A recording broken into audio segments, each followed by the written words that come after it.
Hello everyone, welcome to sovereign IAS. आज के इस लेक्चर में हम पढ़ेंगे पूरा कंप्लीट बजट, डेफिसिट क्या होते हैं, सारी चीज़ें देखेंगे, फिस्कल पॉलिसी देखेंगे, उसके बाद फाइनेंस कमीशन के बारे में हम देखेंगे। उसके बाद हम सॉल्व करेंगे इस टॉपिक से जितने भी क्वेश्चंस आए हैं 2010 से लेकर 2025 के बीच में, उनको हम सॉल्व करेंगे। Welcome to the UPPSC prelims course, जिसमें हम क्या कर रहे हैं, पूरा सब्जेक्ट वाइज कवर कर रहे हैं। और इस सीरीज में हम अभी कवर कर रहे हैं इकोनॉमी का आज डे 6 है, जिसमें हम बात करेंगे बजट के बारे में। इससे पहले डिस्क्रिप्शन में जाके अगर और भी आपको सब्जेक्ट्स पढ़ने हैं तो आप जाके डिस्क्रिप्शन में ले लीजिए। पॉलिटी है, हिस्ट्री है। हिस्ट्री को तीनों पार्ट हमने कंप्लीट कर लिया, एंशिएंट हिस्ट्री, मेडिवल हिस्ट्री और मॉडर्न हिस्ट्री। उसके बाद हमने ज्योग्राफी भी कर लिया, ज्योग्राफी के सभी पार्ट्स कर लिए हैं, Indian geography, world geography, physical geography और यूपी स्पेशल ज्योग्राफी भी हो गई है। उसके बाद हमने किया है इन्वायरमेंट के लेक्चर सभी बाकी हैं और होने वाले हैं। फिर हमने किया था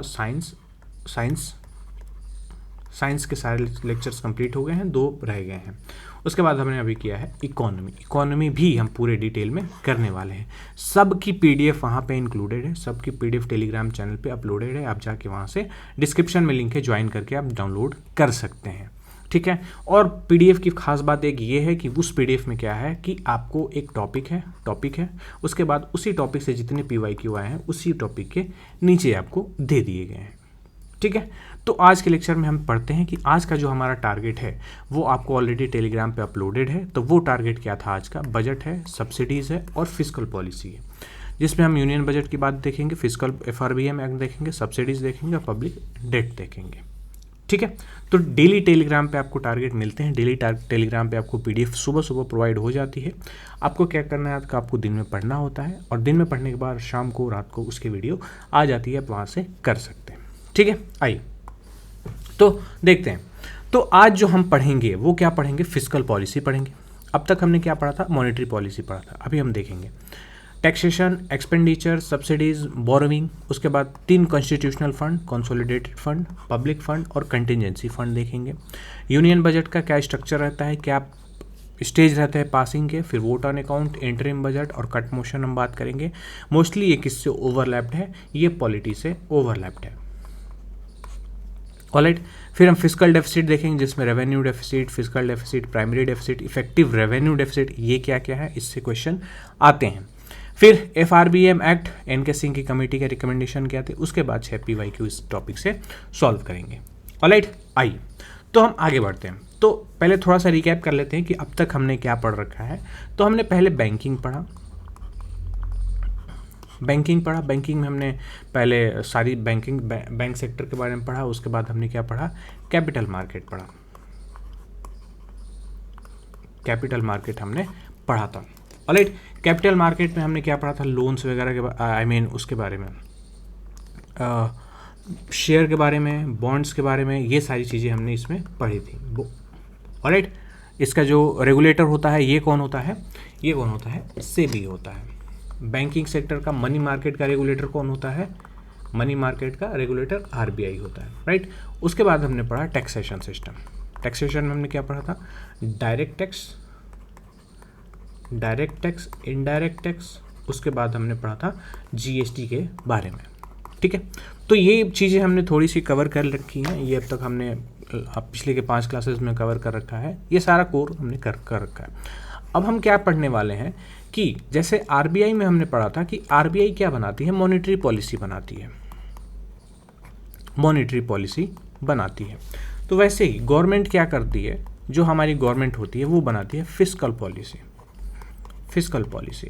और इसी पॉलिसी के बारे में हम आज को पढ़ना है कि फिस्कल पॉलिसी क्या होती है। ये फिस्कल पॉलिसी क्या करती है, इसी में बजट आता है, राइट।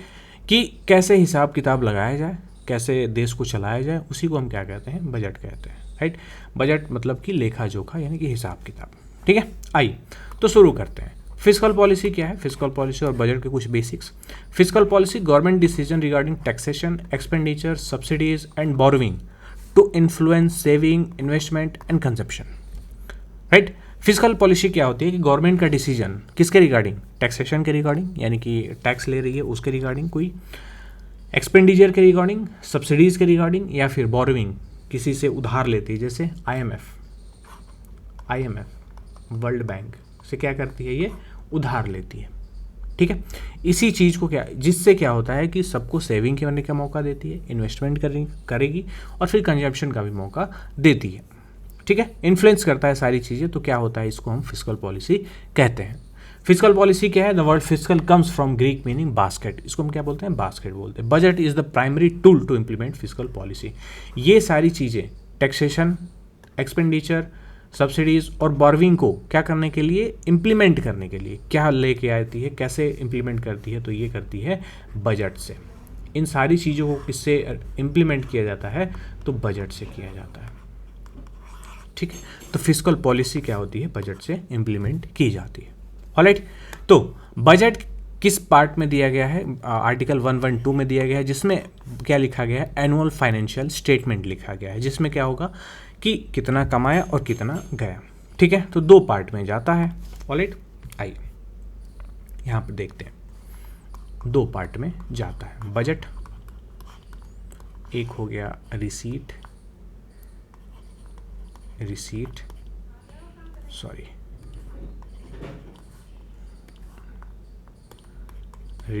और फिर एक्सपेंडिचर।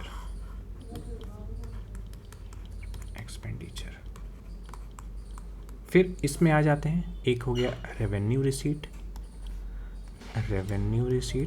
और एक हो गया capital receipt.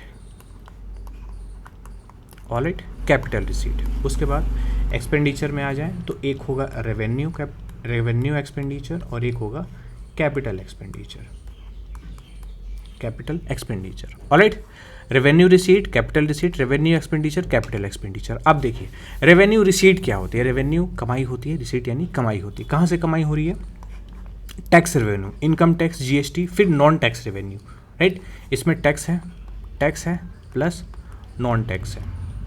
Alright, non tax में क्या है? नॉन टैक्स में फाइन हो गया, कोई फ़ी वगैरह होगी, इससे हो गया। टैक्स में क्या हो गया? आईटी, इनकम टैक्स, जीएसटी, इन सब चीज़ों से क्या होता है? यहाँ पे रेवेन्यू होता है। ऑलराइट, फिर हम बात करते हैं डिविडेंड, फाइन, इंटरेस्ट। ये इससे क्या होता है? कहीं हमने लोन दिया है तो उससे इंटरेस्ट मिलता है, तो यहाँ पे हमको क्या मिलता है? रेवेन्यू मिलता है, ठीक है। ऑलराइट, फिर अब हम आते हैं कैपिटल में, यानी कि एक्सपेंडिचर। क्या? Loan raised, market borrowing, disinvestment, loan लिया गया। कैपिटल में क्या लिया गया? लोन लिया जा रहा है, right. Loan receipt, loan raised, ठीक है। लोन रेज, कहीं से लोन लिया जा रहा है। डिसइन्वेस्टमेंट किया जा रहा है, ठीक है, डिसइन्वेस्टमेंट किया जा रहा है। अभी हम इसकी बात करेंगे कि व्हाट इज डिसइन्वेस्टमेंट। देखिए डिसइन्वेस्टमेंट क्या हुआ? जैसे LIC था, LIC के पास 100% गवर्नमेंट की शेयर थी। 100% शेयरिंग किसकी थी? 100% जो शेयरिंग थी वो किसके पास थी? गवर्नमेंट के पास थी। तो गवर्नमेंट ने ये कहा कि एक काम करते हैं, इसमें से हम 5% हिस्सेदारी किसको बेच देते हैं? अडानी या रिलायंस को, किसी एक को हम बेच देते हैं, ठीक है। तो 5% के जो पैसे आए होंगे गवर्नमेंट के पास, तो 5% के जो गवर्नमेंट के पास पैसे आए तो वो कहाँ पर जाएंगे? तो वो यहाँ पर जाएंगे, ये कैपिटल रिसीट में, ठीक है। तो इसी प्रोसेस को हम क्या बोलते हैं? डिसइन्वेस्टमेंट बोला जाता है। ऑलराइट, जिसमें जो सरकार के पास कंपनियां हैं उनको क्या किया जाए? अपनी सरकार हिस्सेदारी जब बेचे, थोड़ी सी बेचे, 1% बेचे, 100% बेचे, तो वो क्या कहलाता है? डिसइन्वेस्टमेंट कहलाता है, ठीक है। फिर अब एक्सपेंडिचर में देखें तो रेवेन्यू एक्सपेंडिचर में सैलरीज, इंटरेस्ट पेमेंट,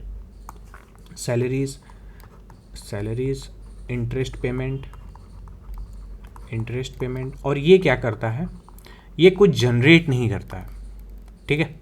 ये कुछ जनरेट नहीं करता है और ये एसेट नहीं बनाता है। Do not create asset. अभी मैं इसको बना लूँ फिर आपको समझाता हूँ। डू नॉट क्रिएट एसेट, ठीक है। कैपिटल रिसीट में क्या होता है? इंफ्रास्ट्रक्चर बनाए जाते हैं। इंफ्रास्ट्रक्चर जैसे कि रोड हो गया, स्कूल हो गया, जो कि क्या जनरेट करते हैं? एक एसेट बनाते हैं, एक जनरेट करते हैं, क्या? एसेट जनरेट करते हैं। तो वो कहाँ आता है? कैपिटल एक्सपेंडिचर में, खर्चे में, ठीक है। ये क्या होता है? रिसीट यानी कि कमाई। कहाँ से हम कमाई करेंगे? तो 2 पार्ट से करती है सरकार। कैसे? ये जो बजट वाला सीन है, तो बजट में 4 चीज़ें, 2 चीज़ें बजट में। एक तरह से पैसे आएंगे, एक तरह से खर्च होंगे। तो पैसे आ रहे हैं कहाँ से? रेवेन्यू से, ठीक है, रेवेन्यू से और कैपिटल से। रेवेन्यू में क्या होते हैं, टैक्स के पेमेंट होते हैं और नॉन टैक्स के पेमेंट होते हैं। टैक्स के पेमेंट जैसे कि इनकम टैक्स, जीएसटी, जो भी टैक्सेस हैं। नॉन पेमेंट जैसे फाइन हो गया, कुछ फीस हो गया, कोई इंटरेस्ट हो गया, उससे पेमेंट आएगी। फिर एक कैपिटल रिसीट होगी, जिसमें क्या करेंगे, कहीं से अगर हम लोन ले रहे हैं तो कैपिटल रिसीट से लेंगे।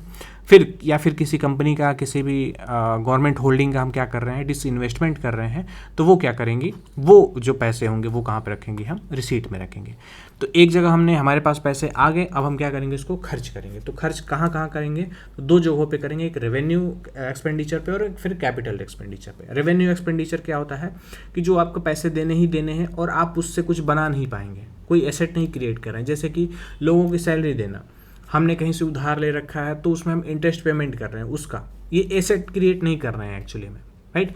अब एसेट क्रिएट सॉरी एसेट कौन क्रिएट कर रहा है, कैपिटल एक्सपेंडिचर वाले। जैसे इसमें इंफ्रास्ट्रक्चर बन रहे हैं, कुछ रोड बन रहा है, कुछ हॉस्पिटल बन रहे हैं, कुछ स्कूल बन रहे हैं, और ये एक्चुअली में क्या करते हैं, एसेट क्रिएट करते हैं और हमारी लाइबिलिटी को कम करते हैं। एसेट क्रिएट कैसे कर रहे हैं, फॉर एग्जाम्पल जैसे हमने क्या किया, एक दिल्ली से लेके मुंबई तक का हाईवे बना दिया, और इस हाईवे के चलते जो ट्रेड है वो क्या हो गया, डबल हो गया, राइट। अब क्या होते हैं कि दिल्ली से जो फ्रेश वेजिटेबल्स हैं, जो आसपास के इलाके हैं, तो फ्रेश वेजिटेबल कहाँ जा पा रहे हैं, मुंबई जा पा रहे हैं कम टाइम में, ठीक है। अगर यहीं पे रोड नहीं होता तो क्या होता, बहुत आसानी से नहीं जा पाते, ठीक है। तो ये रही capital receipt. Alright, revenue receipt, capital receipt, revenue expenditure, capital expenditure. थोड़ी सी प्रॉब्लम होती है इसको समझने में, लेकिन आप एक बार करिए, एक बार ये ग्राफ बनाइए, ये फ्लो चार्ट बनाइए, काम खत्म, ठीक है, ओके। ऑलराइट, तो ये कहाँ पे लिखा है, ये हमने लिख दिया बजट में। और इसमें बजट का जो नाम होता है वो क्या होता है, annual financial statement. Annual financial statement हमारे साल भर का फाइनेंशियल लेखा जोखा, ठीक है। तो वही बात है कि एक तक जब मान लीजिए कि रेवेन्यू, कुछ पैसे सरकार कमाती है और पैसे क्या करती है, खर्च करती है। तो यही चीज़ हमने क्या देखी है ऊपर, अभी देखिए तो कैसे कमाती है, दो पार्ट में कमाती है और दो पार्ट में इसको खर्च करती है, ठीक है। ऑलराइट, तो ये रही बात। अब 3 कॉन्स्टिट्यूशनल फंड्स हैं, राइट। आर्टिकल आपको याद रखना है 112, बहुत ज़्यादा इंपॉर्टेंट है, राइट। अब जो सरकार के पास पैसे आते हैं वो 3 जगह से आते हैं, राइट। ये जो सरकार के पैसे आते हैं वो 3 खातों में आते हैं, इसके पास 3 खाते हैं, कौन कौन से, एक तो CFI है, right, consolidated fund of India. दूसरा है public account of India, public account, और एक फिर है पब्लिक अकाउंट, और एक है कंटिजेंसी फंड। इसकी बात हम देखते हैं, जो भी पैसे आते हैं वो कहाँ आते हैं, ये CFI में आते हैं। कैसे, आर्टिकल 266, और ये क्या है, CFI PYQ है, ऑलराइट। तो CFI में पैसे कहाँ से आते हैं, तो सभी टैक्स से आते हैं, सभी आपने लोन जो रेज्ड किया है उससे आते हैं, और लोन रिकवर्ड गो हियर, जो भी लोन आपने रिकवर कर लिया उसको यहाँ पे पैसे डाले जाते हैं, इस खाते में डाले जाते हैं, ऑलराइट। तो ये सबसे बड़ा फंड होता है, और पार्लियामेंट का अप्रूवल रिक्वायर्ड होता है, एक्सेप्ट चार्ज एक्सपेंडिचर यानी कि जो कि चार्ज होना ही होना है। जैसे कि जो सुप्रीम कोर्ट के जजेस हैं उनकी सैलरीज, क्या होती हैं, चार्ज एक्सपेंडिचर होती हैं। आप इस पर डिस्कस नहीं कर सकते, ये अप्रूव हो गई तो हो गई, आपसे कोई इस पर डिस्कशन की बात ही नहीं होगी, ठीक है। तो ये रहा contingent consolidated fund of India. दूसरा होता है पब्लिक अकाउंट इंडिया, यानी कि आर्टिकल 266 में ये भी है, जिसमें क्या होता है, PF का पैसा, कुछ स्मॉल सेविंग्स का, किसकी, पोस्टल डिपॉजिट्स की, यानी कि पोस्ट ऑफिस में जो डिपॉजिट्स हैं वो कहाँ जाती हैं, वो पब्लिक अकाउंट ऑफ इंडिया में जाती है, राइट। गवर्नमेंट कैसे काम करती है, as a banker, government works as a banker, alright. Governments work as a banker of public account of India which lies in article 266, ठीक है। Parliament approval not needed for routine transfer, अगर routine transfer करने हैं तो parliament का इसमें कोई भी अप्रूवल रिक्वायर्ड नहीं है, ठीक है। तीसरा फंड आता है कंटिजेंसी फंड। कंटिजेंसी मतलब कि इमरजेंसी सर्विसेज के लिए क्या होता है, ये यूज़ किया जाता है। आर्टिकल 266 बहुत ज़्यादा इंपॉर्टेंट है। अमाउंट कितना है, 30,000 करोड़ का, यानी कि 30,000 करोड़ का अमाउंट है। President can authorise, parliament approved obtained subsequently. Contingency fund के बाद थोड़ी सी बारे में बातें करते हैं। कंटिजेंसी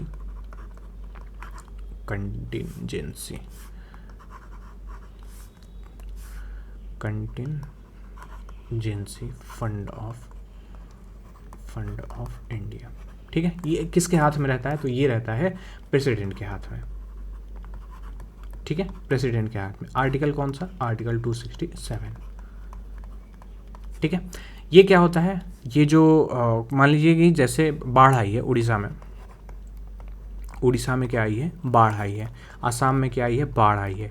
अब इनको हमें क्या देना है? फंड देना है, बहुत ज़्यादा फंड देना है, यानी कि 5,000 करोड़ रुपए हमको देना है। बजट में इसका एलोकेशन की बात नहीं हुई है। जो फरवरी में बजट रखा गया, हमने ये नहीं सोचा था कि बाढ़ आ जाएगी तो हम क्या करेंगे कि प्रेसिडेंट साहब से बोलेंगे कि प्रेसिडेंट साहब ये 5,000 करोड़ रुपये आप दे दीजिए हमें, जब हम अगला बजट पेश करेंगे तो इसमें आपको हम 5,000 रुपये डाल देंगे। ठीक है, तो ऐसे ही वर्क करता है क्या? Contingency fund of India. और ये जो कंटिजेंसी फंड ऑफ इंडिया है, ये इसको निकालने का कौन साइन करता है? फाइनेंस सेक्रेटरी साइन करता है। ठीक है, contingency fund of India is held by finance secretary, department of economic affairs on behalf of president. ये प्रेसिडेंट के बिहाफ पे ये हेल्ड करते हैं। ठीक है, money is ratified from consolidated fund of India, contingency fund of India after parliament approval. जब parliament approval हो जाता है तो इसमें क्या कर दिया जाता है? पैसा डाल दिया जाता है। ठीक है, आई होप आप लोगों को समझ में आ रहा है। ऑलराइट, ओके, ये रही बात। 3 डॉक्यूमेंट प्रेजेंट किए जाते हैं बजट के साथ। ठीक है, और ये किस में दिया गया है? आर्टिकल 1.2 में। ऑलराइट, तो एनुअल फाइनेंशियल स्टेटमेंट, इसको हम क्या कहते हैं बजट के टाइम पे? 112 का आर्टिकल। इसमें क्या रहता है? Statement of estimated receipt and expenditure. इसमें एक ये रखा जाता है कि हाँ, हम इतने साल इतनी कमाई करेंगे और इतना हम एक्सपेंडिचर करेंगे। फॉर एग्जांपल, गवर्नमेंट ने ये कहा कि इस साल हम क्या करेंगे? एक एस्टिमेट बनाते हैं। ठीक है, एक एस्टिमेट बनाते हैं कि हम क्या करेंगे, इस साल हम 500 रुपये कमाएंगे और करीब करीब हम 510 रुपये खर्च करेंगे। ठीक है, 510 रुपये खरेंगे। तो क्या करती है? ये एस्टिमेट करती है। मान लीजिए कि ये रेवेन्यू बढ़ भी सकता है, ये रेवेन्यू घट भी सकता है, ये एक्सपेंडिचर बढ़ भी सकता है, ये घट भी सकता है, लेकिन घटता कभी नहीं है, खर्चा कभी नहीं घटता है। ठीक है, ऑलराइट। डिमांड फॉर ग्रांट्स, इसमें एक दूसरा डॉक्यूमेंट पेश किया जाता है जिसमें डिमांड फॉर ग्रांट्स की डिमांड की जाती है 113 में। Ministry wise allocation request voted by Lok Sabha. Ministry wise क्या होता है? इसमें एलोकेशन होता है कि किस मिनिस्ट्री को कितना पैसा जाएगा। ठीक है, और जब बजट निकलता है तो जो बजट आप पढ़ेंगे तो उसमें बजट की समरी आती है, तो उसमें क्या होता है कि लिखा होता है कि कौन सी मिनिस्ट्री को सबसे ज़्यादा पैसे इस बार गए हैं, और ये क्या है? क्वेश्चन आते हैं। ठीक है, तो इन सब की बातें हम किस में करेंगे? करंट अफेयर में करेंगे। Alright, okay. फिर हम एक प्रस्तुत करते हैं financial bill. Financial bill article 1110, जिसमें क्या होता है? टैक्स के प्रपोजल्स कंटेन रहते हैं, must be pass with in 75 days of introduction. इसको क्या करना होता है कि 75 दिन के अंदर इसको पास कराना बहुत ज़रूरी होता है। आर्टिकल 1110 में क्या होता है? टैक्स के प्रपोजल होते हैं कि यानी कि हम टैक्स को क्या कर रहे हैं? इंक्रीज़ कर रहे हैं, घटा रहे हैं, कोई नया टैक्स इंट्रोड्यूस कर रहे हैं या फिर कुछ मॉडिफाई कर रहे हैं, तो उसकी बात हम किस में करते हैं? फाइनेंशियल बिल में करते हैं। ठीक है, थोड़ी बातें क्लियर हो रही हैं ये कैसे हो रही हैं? Alright, okay. तो अब हम आगे बढ़ते हैं, थोड़ी सी बातें आगे बजट के बाद हम आगे बढ़ते हैं और अब बात करते हैं हम कि बजट पास कैसे होता है। ठीक है, बजट पास कैसे होता है? तो बजट पास कैसे होता है? तो बजट क्या हुआ कि बजट के स्टेज हैं, 6 स्टेज से गुजरता है। पहले तो फाइनेंस मिनिस्टर प्रेजेंट करते हैं। ठीक है, किसमें? लोकसभा में। राज्यसभा को एक कॉपी दे दी जाती है। दूसरा, एक जनरल डिस्कशन होता है, एक जनरल डिस्कशन होता है जिसमें क्या होता है? कोई वोटिंग वगैरह नहीं होती है और इसमें दोनों हाउस पार्टिसिपेट करते हैं। सीधा सीधा लग रहा है, कोई दिक्कत? फिर scrutiny by committees. Standing committees examine demand ministry wise, detail scrutiny. For example, ministry of home affairs, ministry of health affairs, ministry of health, उसके बाद डिफेंस मिनिस्ट्री, उसके बाद मान लीजिए कि जल शक्ति मिनिस्ट्री। अब इसमें क्या है? सबको पैसे दे दिए गए हैं, कुछ कुछ पैसे, मान लीजिए कि 100 रुपये, 200 रुपये, 300 रुपये, 250 रुपये, ऐसे इनको पैसे दे दिए गए। तो जो कमिटीज़ होती हैं, ये जो एलोकेशन इनको मिला है, राइट, इनको जो पैसे मिले हैं, क्या ये सही है कि नहीं है? डिमांड्स को एग्जामिन करती हैं। फिर voting on demands. Voting on demands कहाँ होती है? सिर्फ और सिर्फ लोकसभा में होती है। ठीक है, each demand voted separately. Cut motion move, cut motion यहाँ पे लगाया जाता है। कट मोशन आगे ये रहा। अभी हम देखेंगे। फिर पास होता है क्या, appropriation bill, authorise withdrawal from consolidated fund of India की, यानी कि आपसे बिल पास हो गया, एक अप्रोप्रिएशन बिल पास हो गया जिसमें ये कहा जाता है कि आप क्या करिए कि आप पैसे निकाल सकते हैं किससे, कंसोलिडेटेड फंड ऑफ इंडिया से। पार्लियामेंट में क्या कर दिया, पास कर दिया, पास्ड इन बोथ हाउसेस, इसमें कोई अमेंडमेंट नहीं होती है। फिर फाइनेंशियल बिल जिसकी बात हमने की थी, टैक्स प्रपोजल्स की, ये कितने दिनों में पास होना चाहिए, 75 दिनों में, और राज्यसभा के पास 14 दिन है। ठीक है, फिर वही बात हो जाती है कि बजट के ऊपर राज्यसभा वो नहीं करता है, वो चाहे तो उसको बता दिया जाता है उसके अमेंडमेंट, वो अमेंड कुछ नहीं कर सकता है, रिजेक्ट नहीं कर सकता है, कुछ नहीं कर सकता। ये सारी चीज़ें हम कहाँ पढ़ चुके हैं, पॉलिटी में। अब कट मोशन लगाए जाते हैं, कट यानी कि काटा जाता है, यानी कि काटा जाता है। ठीक है, कैसे, policy cut, policy cut, disapproval of the policy underlying a demand. अब क्या होती है कि demand reduce to 1 rupee, rejection of policy. मान लीजिए कि किसी पॉलिसी में क्या होता है कि कोई सरकार पॉलिसी ले आती है और वो कहती है कि इस पॉलिसी में हम क्या करते हैं, इस पॉलिसी में हमने 1500 रुपये दिए हैं, इस पॉलिसी में हमने क्या किया कि 1500 रुपये हम क्या करेंगे, खर्च करेंगे इस साल में। बोला कि ठीक है। अपोजिशन ने कहा कि नहीं, बोलेंगे पॉलिसी कट करो, कितना, 1 रुपये इसमें से कम करो, 1499। ऐसा कुछ ये इम्पैक्ट नहीं डालेगा, लेकिन समझिए कि इससे क्या होती है, गवर्नमेंट की बदनामी होती है। ठीक है, ऑलराइट, ओके। फिर एक इकोनॉमी कट आता है। इकोनॉमी कट मतलब कि कुछ डिमांड इन एक्स्ट्रावेगेंट और वेस्टफुल, कि भैया जो जल शक्ति मिनिस्ट्री है उसको आप हर साल पैसे क्यों दे रहे हैं, जबकि आपका जल जीवन मिशन है, इसका जो बजट था वो तो 2 लाख करोड़ था फॉर एग्जांपल। अब तक हम इसको 8 लाख करोड़ रुपए दे चुके हैं पिछले 4 सालों में, तो अब आप इसे पैसे क्यों दे रहे हैं, जबकि हर घर में टैप वाटर आ भी नहीं रहा है, यानी करप्शन हो रहा है। तो क्या करिए, डिमांड कम करिए। तो डिमांड रिड्यूस पे स्पेसिफाइड अमाउंट होता है। फिर आते हैं token cut, specific grievance with in government responsibility, जिसमें क्या करते हैं 100 रुपये हम कट करते हैं टोकन मोशन, टोकन कट में। ऑलराइट, ठीक है, ओके। फिर अब देखते हैं कि वोट ऑन अकाउंट और interim budget. Vote on account on interim budget, vote on account पहले देखते हैं।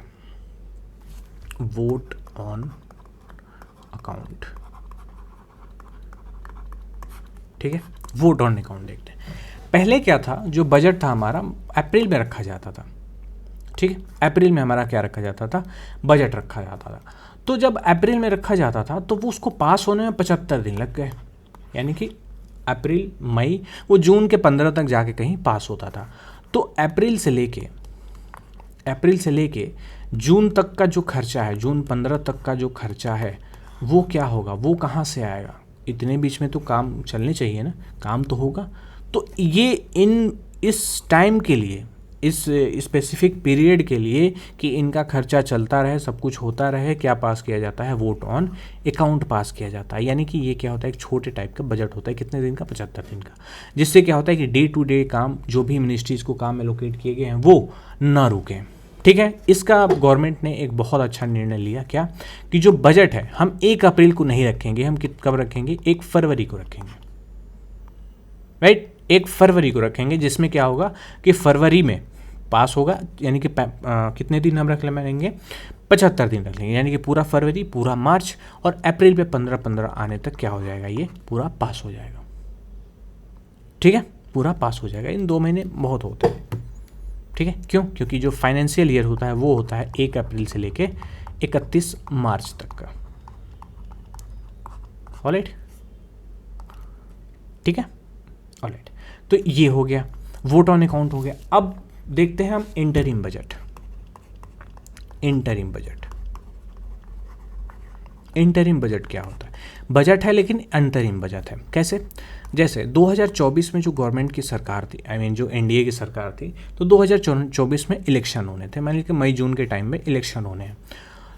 तो गवर्नमेंट क्या करेगी, इसको भी बजट रखना है। यानी कि अगर मान लीजिए कि अगस्त में क्या है, अगस्त में स्वेरिंग इन है, यानी कि अगस्त में पीएम साहब शपथ लेंगे, यानी कि अगस्त में सरकार बनेगी। और जो फरवरी है, मार्च, अप्रैल से लेके अगस्त तक का क्या होना चाहिए, बजट होना चाहिए। इतने दिन तो गवर्नमेंट काम करेगी ना, तो ये जो गवर्नमेंट काम करेगी उसको पैसे तो चाहिए, कहाँ से आएंगे पैसे। तो क्या करती है जो गवर्नमेंट है, ये 1 फरवरी को अंतरिम बजट रखती है। जो भी सरकार उस टाइम पे रहती है वो क्या करती है, एक अंतरिम बजट रखती है। और अंतरिम बजट में क्या देखा जाता है कि हम कितने दिन का रखेंगे, इतने दिन का रखेंगे, इतने दिन का हम बजट आपके सामने रखेंगे, ठीक है। और बजट रखने के बाद हम क्या करते हैं कि डे टू डे काम होता है। फिर अगर यहाँ पे गवर्नमेंट बन गई, यानी कि अगस्त में गवर्नमेंट बन गई, तो फिर वही सरकार क्या करती है, बजट एक नया रखती है, एक नया बजट प्रेजेंट करती है। और अगर ये सरकार नहीं बनती है, ये जो करंट गवर्नमेंट है ये गवर्नमेंट नहीं बनती है, कोई दूसरी सरकार बनती है, तो वो भी क्या करती है, बजट नया से प्रेजेंट करती है, ठीक है। ओके, तो what advance grant for government expenses until full budget is pass. जब तक फुल बजट पास नहीं हो जाता है तब तक क्या होना चाहिए, पूरा ये होना चाहिए, ठीक है। ड्यूरेशन कितना होता है, 2 मंथ का होता है, यूजुअली अप्रैल और मई का होता है। टैक्स चेंजेस, कोई टैक्स का प्रपोजल नहीं किया जाता। आर्टिकल किस में दिया गया है, आर्टिकल 116 में दिया है, वोट ऑन अकाउंट के बाद। फिर देखते हैं complete budget presented before general election, covers full financial year करता है। Can announce new tax proposal, इसमें नए टैक्स के प्रपोजल अनाउंस किए जा सकते हैं, बट क्या होता है, यूजुअली अवॉइड किया जाता है। कैसे, मान लीजिए कि ये जो गवर्नमेंट है इसने क्या किया कि चुनाव है अगस्त में, अप्रैल से बजट चाहिए हमको, तो गवर्नमेंट ने क्या किया, एक नया टैक्स लगा दिया कि भाई ये एक नया टैक्स है, क्या करना है कि जो भी अब से जैसे अभी SBI ने लॉन्च कर दिया कि भाई आप एक बार महीने में अगर 4 बार से ज़्यादा कैश निकाल रहे हैं तो आपको 15 रुपये प्लस GST आपको क्या करना पड़ेगा, देना पड़ेगा, ठीक है। तो अब ये लगा दिया सरकार ने। अब सरकार ने कहा कि नहीं, हर ट्रांजेक्शन पर लेगा फॉर एग्जांपल। तो अब क्या होगा, इसमें लोगों के बीच ऐसे हो जाएगी, अफवाह फैल जाएगी कि यार ये तो सरकार हमें लूट रही है।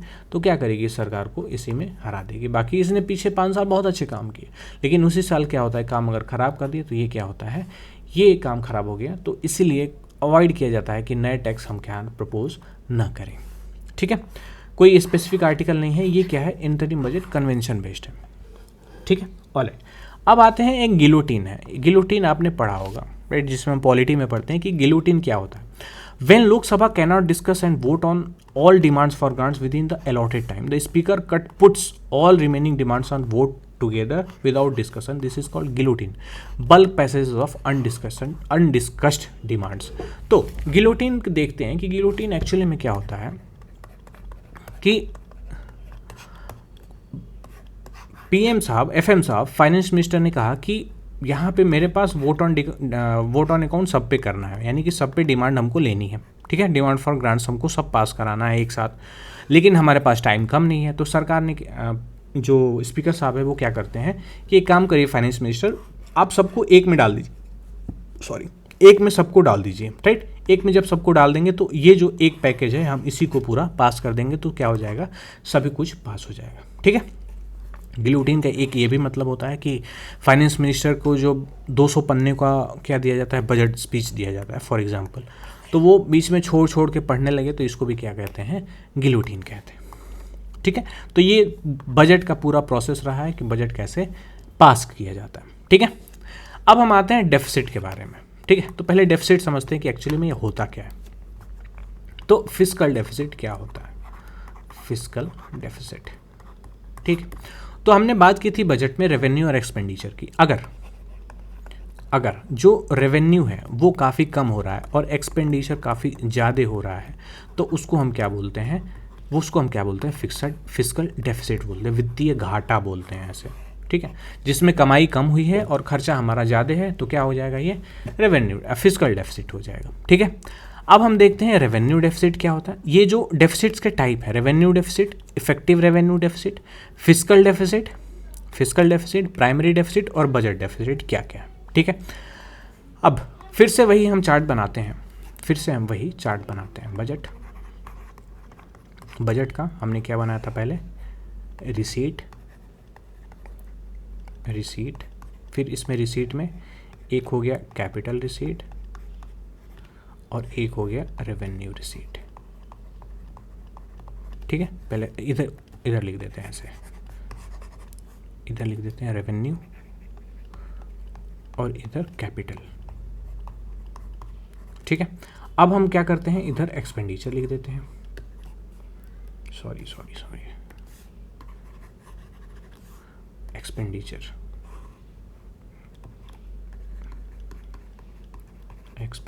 जिसमें हम क्या करेंगे, रेवेन्यू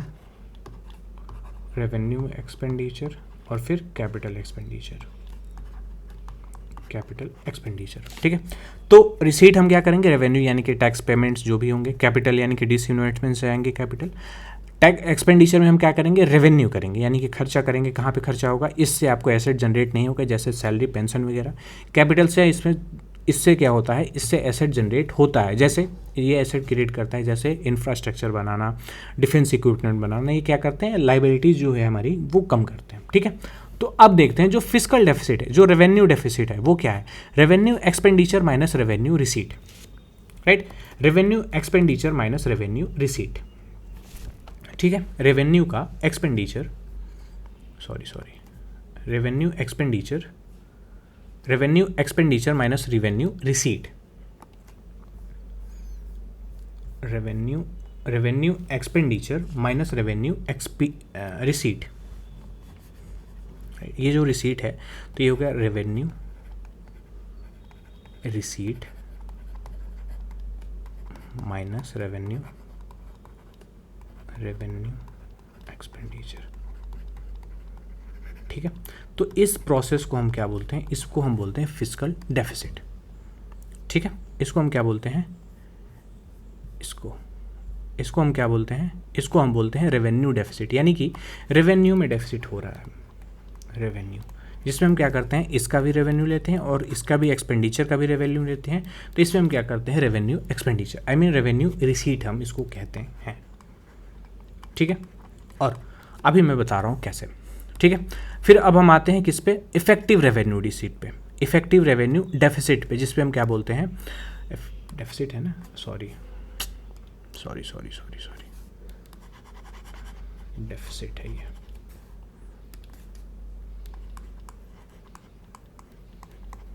ये डेफिसिट हो गया। ठीक है, तो जो रेवेन्यू का होगा, यानी कि आपने कितना कमाया, किससे, रिसीट से, रेवेन्यू में आपने कितना खर्च किया, किस पे, रेवेन्यू पे, वो क्या कहलाता है, वो कहलाता है रेवेन्यू डेफिसिट।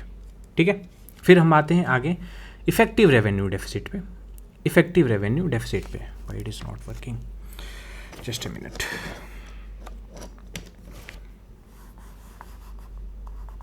फिर अब आते हैं effective revenue deficit, why it is not working यार। ठीक है, जिसमें क्या करते हैं, revenue deficit minus grant for creation of capital asset. जो रेवेन्यू डेफिसिट मिला है हमको, जो रेवेन्यू डेफिसिट ये आया है, इसमें क्या करते हैं कि ग्रांट आपको दिया गया है कैपिटल रिसीट में, तो हम उसको माइनस कर देंगे, तो वो क्या बताते हैं कि आपने कितना रेवेन्यू डेफिसिट हुआ है एक्चुअली में। ठीक है, तो ये क्या होता है, बेटर इंडिकेटर होता है। एक्सक्लूड प्रोडक्टिव ग्रांट्स, जिसमें क्या जब ये कब इंट्रोड्यूस किया गया था, 2011 में। फिर आते हैं फिस्कल डेफिसिट में। फिस्कल डेफिसिट में total expenditure minus total receipt, बहुत आसान है ये, कि आपने कितना खर्च किया माइनस कितना टोटल रिसीट, जिसमें क्या कर देंगे, बोरोइंग हम इंक्लूड नहीं करेंगे। ठीक है, shows total borrowing of government, most important deficit indicator है ये। कौन सा, फिस्कल डेफिसिट। तो फिस्कल डेफिसिट हमको याद रखना है कि टोटल एक्सपेंडिचर आपने कितना खर्चा किया माइनस टोटल रिसीट, आपने कितने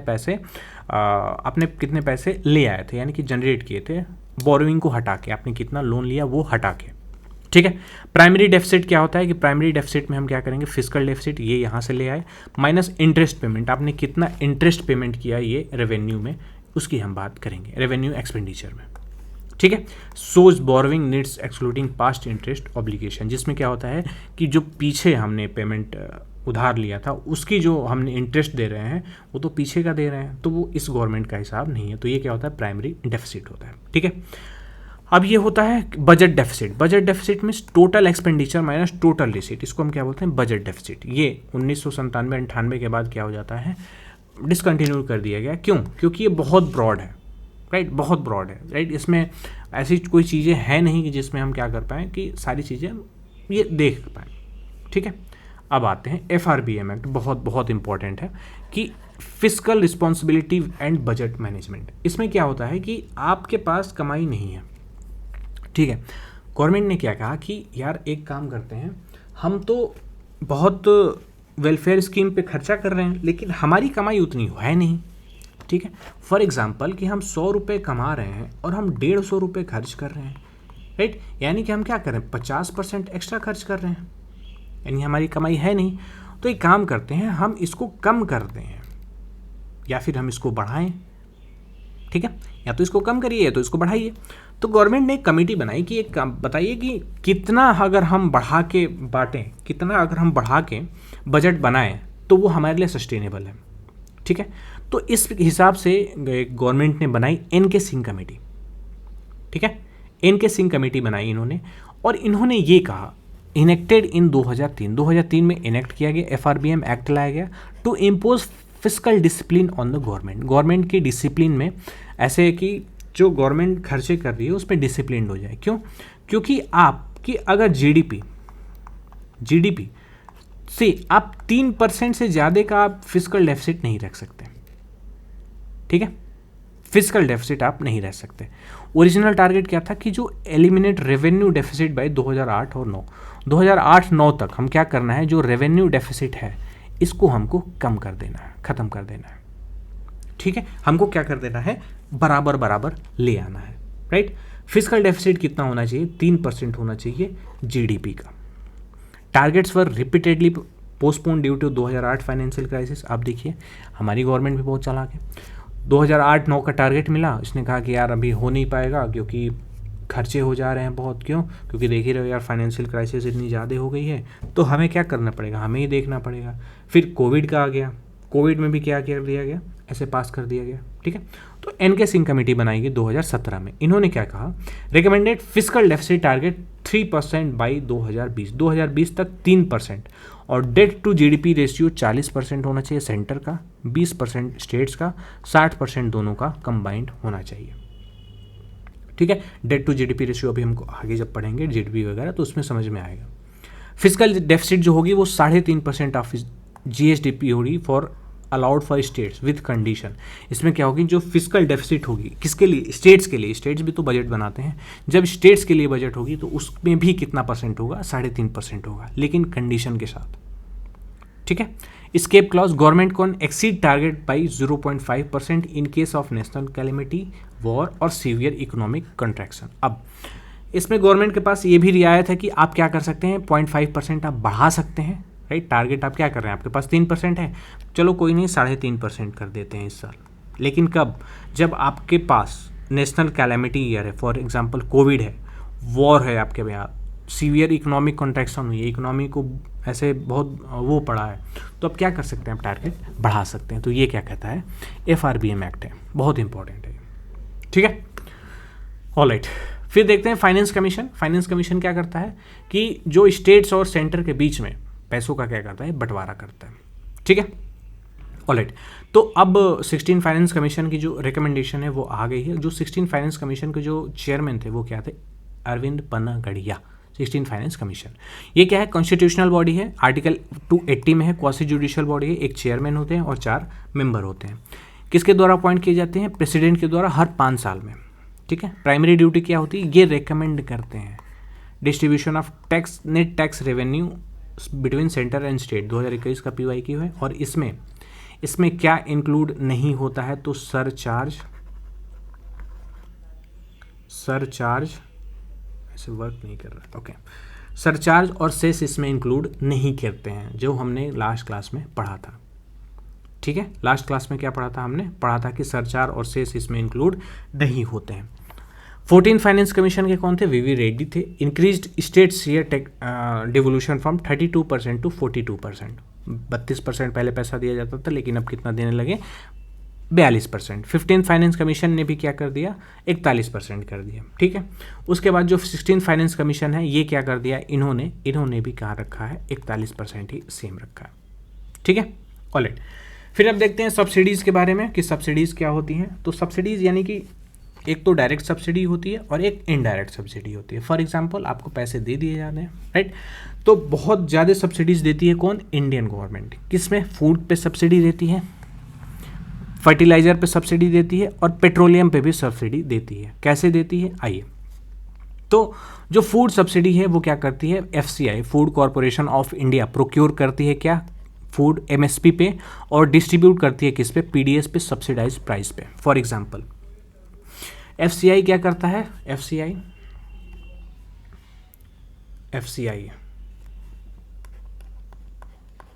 क्या करता है, एफसीआई करता है कि जो भी एमएसपी पे क्या करता है, एमएसपी पे जो भी अनाज है, जो भी एमएसपी पे दिए जाते हैं, हम आगे बढ़ेंगे, तो वो क्या करता है, प्रोक्योर करता है और उसको बहुत ही डिस्काउंटेड प्राइस में किसको बांटता है, हमारे इंडियंस को बांटता है, किस पे, via PDS, public distribution system से। लार्जेस्ट सब्सिडी ये प्रोवाइड कराता है।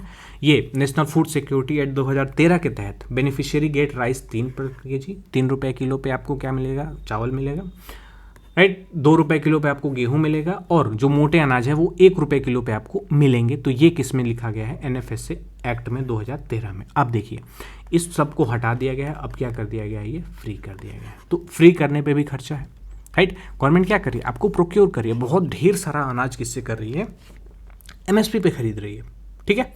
यहीं से क्लैश होता है किस पे, वर्ल्ड ट्रेड ऑर्गेनाइजेशन में, ठीक है, कि हम ट्रेड करेंगे तो हम क्या करेंगे, डिस्काउंटेड प्राइस पे बेच देंगे, क्यों, क्योंकि हम सब्सिडी दे रहे हैं। तो इसी पे जो और देश के लोग हैं वो कहते हैं कि यार, और कंट्रीज है वो कहते हैं कि आप तो सब्सिडीज प्रोवाइड करा रहे हैं, ठीक है। फर्टिलाइजर सब्सिडी, जिसमें क्या होता है कि government pays difference cost between cost and MRP of fertiliser. जो हम यूरिया खरीदते हैं उसमें क्या होता है कि उसकी जो प्राइस है वो काफ़ी ज़्यादा होती है, राइट, लेकिन वो क्या करती है, हमें हाफ प्राइस पे मिलता है, यानी कि वो सरकार को पे करती है, सरकार पे करती है किसको, कंपनीज को जो बनाती हैं, ठीक है। तो ये क्या होती है, nutrient based subsidy for P and K fertilizers, urea under statutory price control, ठीक है। फिर हम देखते हैं पेट्रोलियम सब्सिडी, जैसे एलपीजी उज्ज्वला योजना से क्या किया जाता है, ये एलपीजी कनेक्शन जो बीपीएल परिवार थे उनको फ्री में दिया गया था। तो कैसे दिया गया था, तो ये ऐसे ही सब्सिडी के तौर पे ही दिया गया था। पहले क्या मिलता था, केरोसिन मिलता था, सब्सिडी फॉर पुअर, जैसे गांव में बिजली नहीं होती थी तो जो जैसे पीडीएस सिस्टम से राशन मिलता था वैसे क्या होता था, पहले केरोसिन भी मिलता था, लेकिन अब क्या हो गया, वो बंद हो गया है, ठीक है, ओके। फिर ये कैसे मिलता है, DBT direct benefit transfers for LPG subsidy since 2015। 2015 से क्या होता है, सब्सिडी हमको मिलती है किस में, एलपीजी गैस में, कितनी आती है, 50 रुपये, 30 रुपये, ऐसी कुछ आती है। तो वो पहले क्या मिलती थी, पहले 500 रुपये तक मिलती थी, लेकिन क्या हुआ, गवर्नमेंट ने कहा कि एक काम करते हैं, हम प्राइस आपका बढ़ा देते हैं, आप 1000 रुपये दीजिए, हम क्या करेंगे, हम आपको 500 रुपये लौटा देंगे, फॉर एग्जाम्पल। तो ये किस स्कीम से हुआ था, तो ये हुआ था पहल स्कीम से, बहुत बहुत ज़्यादा इंपॉर्टेंट है, ठीक है, ओके। अब ये सब चीज़ें क्या हुई, ये सब्सिडीज़ हुई, बहुत जो सब्सिडीज़ हमारी गवर्नमेंट देती है। अब डायरेक्ट सब्सिडीज़ और इनडायरेक्ट सब्सिडीज़ देखते हैं। तो जो डायरेक्ट सब्सिडी है, जिसमें क्या है कि हर साल आपको 6000 रुपये देगी, कौन, पीएम किसान के तहत, जिसमें क्या होगी, गवर्नमेंट आपको पैसे देती है, डायरेक्ट बेनिफिट ट्रांसफ़र करती है, ठीक है। और वो क्या होती है, डायरेक्टली सब्सिडी आपको मिल रही है, ठीक है। फॉर एग्जाम्पल एमएसपी का प्रोक्योरमेंट, आपसे क्या लिया जा रहा है, अनाज खरीदा जा रहा है। तो अनाज जब खरीदा जाता है तो गवर्नमेंट क्या करती है, आपको डायरेक्टली कैश में पे करती है। Cash price support directly to farmer, ये डायरेक्टली फार्मर को दिया जाता है। इनडायरेक्ट सब्सिडीज़ में क्या है, फर्टिलाइजर की सब्सिडीज़, पावर की सब्सिडीज़, इरीगेशन की सब्सिडीज़, ये प्रोवाइड कराती है किसमें, कि इनडायरेक्ट सब्सिडीज़ में, ठीक है। यानी कि इनडायरेक्टली आपको दिया जा रहा है, जिसमें क्या होता है, input cost reduction, farmer benefits indirectly, ठीक है, ओके। ये जो ग्रीन बॉक्स और एम्बर बॉक्स है WTO का, इसकी हम बात करेंगे आगे, जब हम इंटरनेशनल ऑर्गेनाइजेशन पढ़ेंगे तब हम बात करेंगे, ठीक है। डीबीटी यानी कि डायरेक्ट बेनिफिट ट्रांसफ़र, इसकी मैंने बात की थी कब, फाइनेंशियल इंक्लूजन वाले टॉपिक में। फाइनेंशियली क्या हो रहा है, इंक्लूड किया जा रहा है, किससे, जैम ट्रिनिटी से, जनधन योजना से, आधार से और मोबाइल से, इसको हम क्या बोलते हैं, जैम ट्रिनिटी, ठीक है। Transfer subsidies directly to beneficiaries, Aadhaar linked bank account, eliminates middle man and reduce leakage, ये हमने बात की थी। JAM trinity enable DBT over 28 lakh crore transfer via DBT since 2013। 2013 के बाद से इस माध्यम से, डीबीटी के माध्यम से 28 लाख करोड़ रुपए ट्रांसफर कर दिए गए हैं लोगों में, ठीक है, ओके। अब कुछ एक्सपेंडिचर देखते हैं, public expenditure reforms, plan versus non plan. Plan होता है पहले, फिर नॉन प्लान होता है, जिसमें डिसकंटिन्यू कर दिया गया 2017 में। प्लान डेवलपमेंटल होते हैं, जैसे रोड हुआ, डैम हुआ। नॉन प्लान कैसे हुआ, रूटीन हुई, सैलरीज और फिर इंटरेस्ट वगैरह। Now replaced by capital versus revenue received classification. ये सारी चीज़ें तो हमने पढ़ रखी हैं। आउटकम बजट क्या होता है, focuses on outcome, result of expenditure rather than मियर allocation, started from 2005 से 2006। तो ये आपको याद रख लेना है कि आउटकम बजट कब स्टार्ट हुआ था, 2005 और 6 के बजट में। इसमें कहा जाता है कि हम सिर्फ बजट नहीं आपको दिखा रहे हैं, हम चाहते हैं कि कुछ हमें दिखे। सिर्फ पैसे हम नहीं दिखा रहे हैं कि हमने पैसे इतने एलोकेट कर दिए, हमें क्या दिखाना है कि कुछ काम हुआ है। ठीक है, ओके। जीरो बेस्ड बजटिंग, ये बहुत इंपॉर्टेंट है, जिसमें क्या है कि every budget must be justified from zero each year, not incremental, adopted by some state. इसमें क्या होता है कि सभी जो खर्चे हैं वो जस्टिफाइड होने चाहिए। ऐसा नहीं कि कुछ खर्चे हैं कि जस्टिफाइड ही नहीं है, right.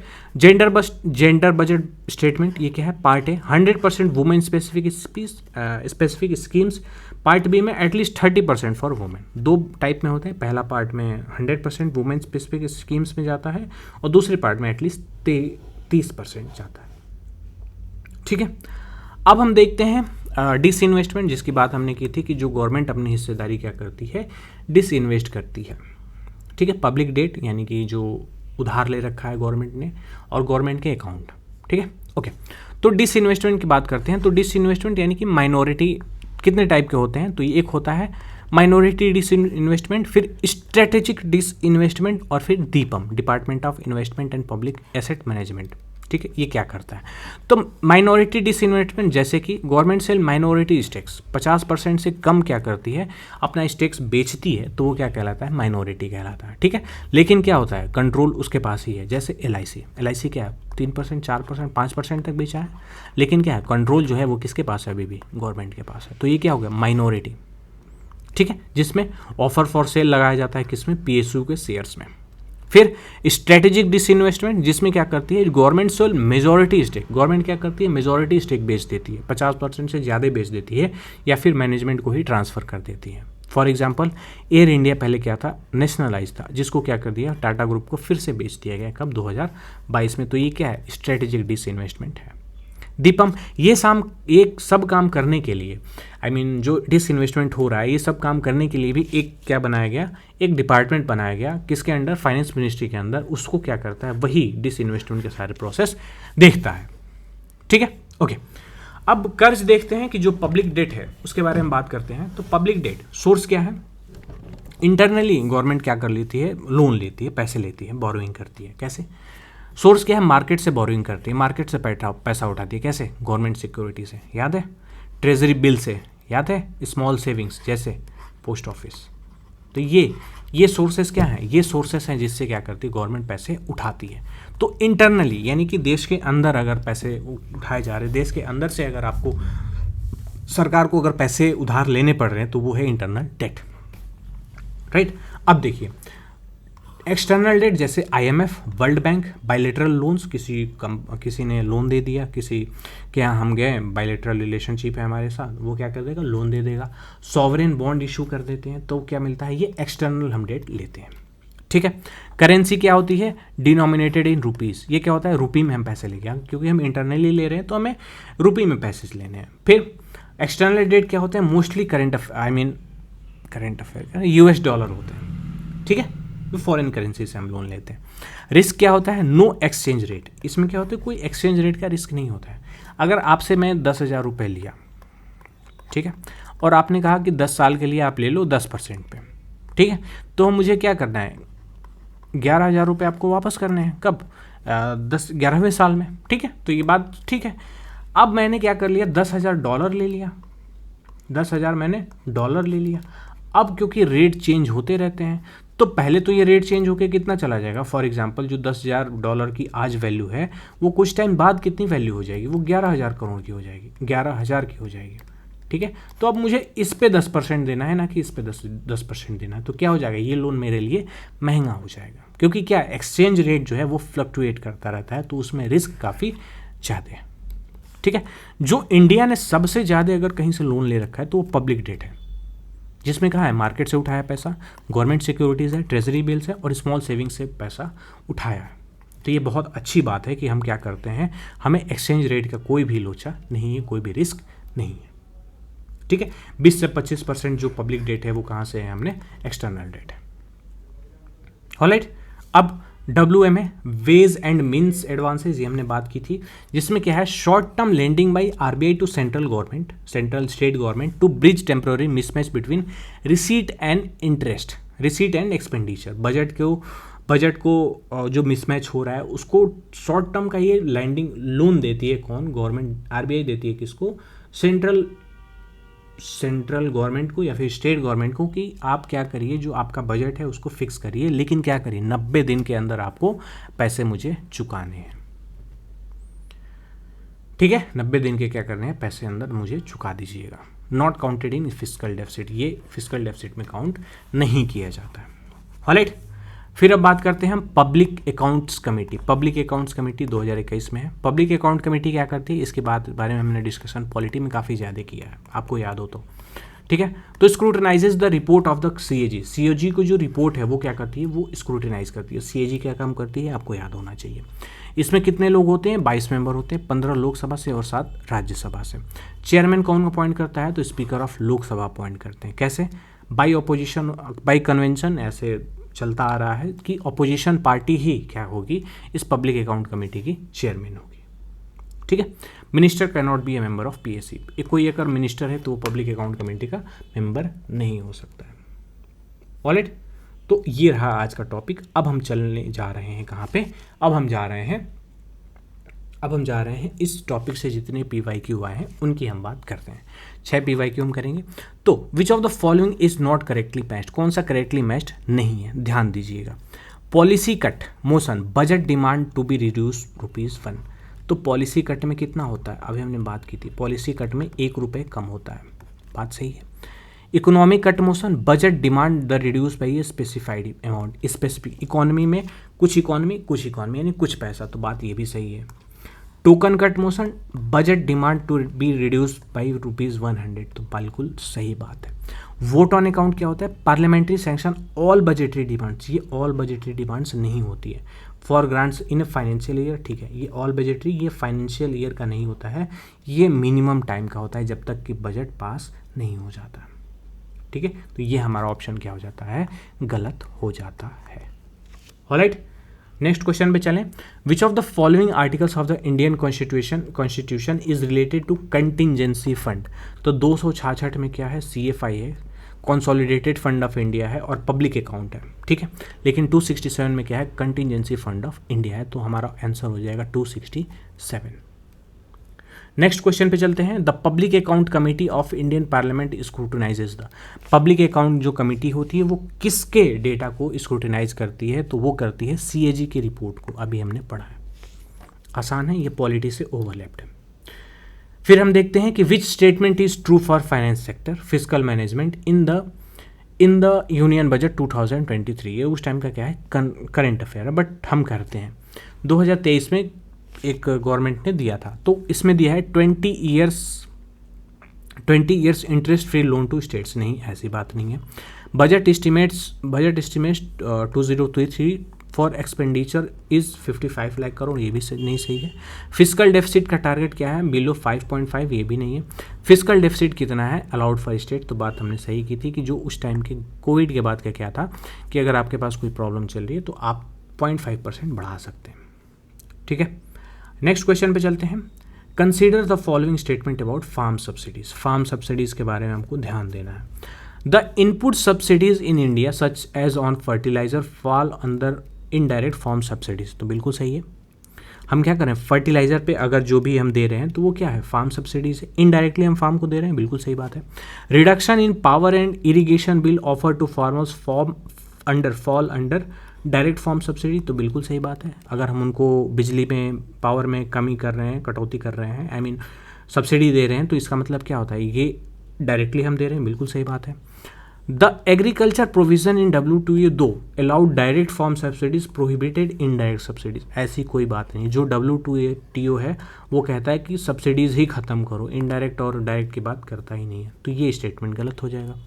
All subsidies provided by government in India fall under indirect subsidies, ऐसी कोई बात नहीं, डायरेक्ट की भी बात हमने की थी, ठीक है। ओके, तो ये स्टेटमेंट भी रॉन्ग हो जाएगा, तो हमारे पास जो स्टेटमेंट है 1 एंड 2 सही हो जाएंगे, तो ऑप्शन हो जाएगा हमारा डी।